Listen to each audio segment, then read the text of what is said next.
మొన్న జరిగినటువంటి చిన్నారి సహస్ర పెద్దపల్లి జిల్లా సుల్తానాబాద్ మండలం కర్ణపల్లి గ్రామంలో జరిగిన చిన్నారి అత్యాచారం మరియు హత్య అనేది చాలా బాధాకరమైన విషయం.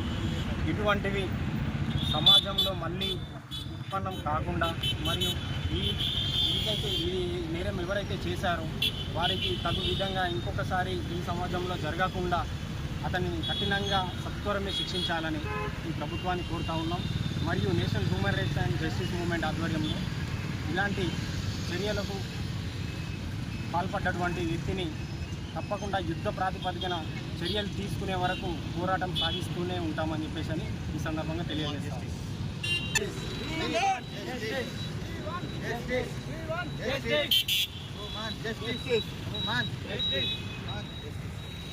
హ్యూమన్ రైట్స్ ఆధ్వర్యంలో సుల్తానాబాద్లోని చాట్నపల్లి విలేజ్లో సహస్ర అనే అమ్మాయి చాలా బాధాకరం.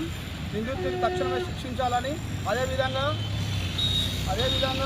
ఆ కుటుంబం నుంచి ఒకటి ప్రభుత్వ ఉద్యోగం ఇవ్వాలని, ప్రభుత్వం తదుపరి సాయం చేయాలని ఈ విధంగా నేషనల్ హ్యూమన్ ద్వారా డిమాండ్ చేస్తున్నాం.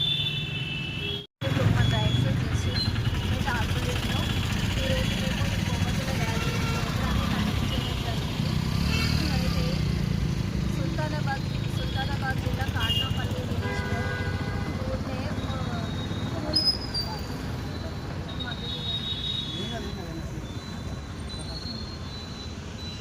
ఆసిఫాబాద్ మండలం నుంచి వచ్చిన ఇద్దరు కూతురు అక్కడ వర్క్ చేస్తూ ఉండడం జరిగింది.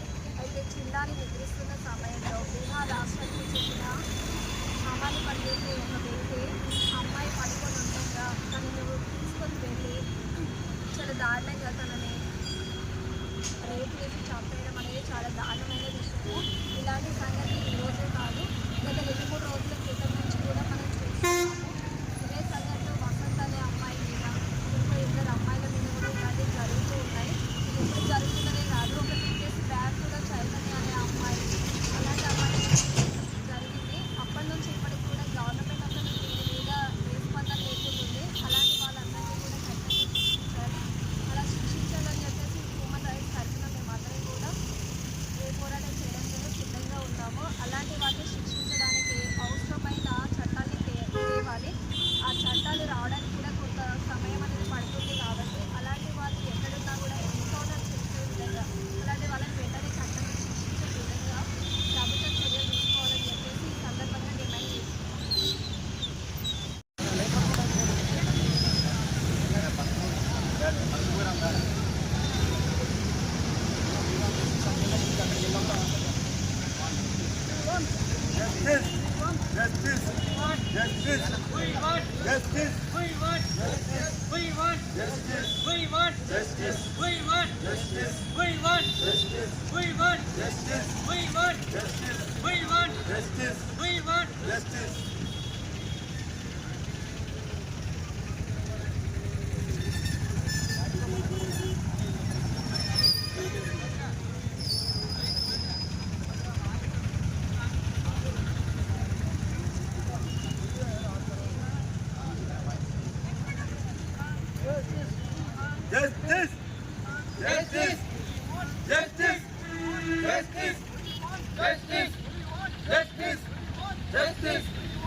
want justice. We want justice. We want justice. We want justice. We want justice. We want justice. We want justice.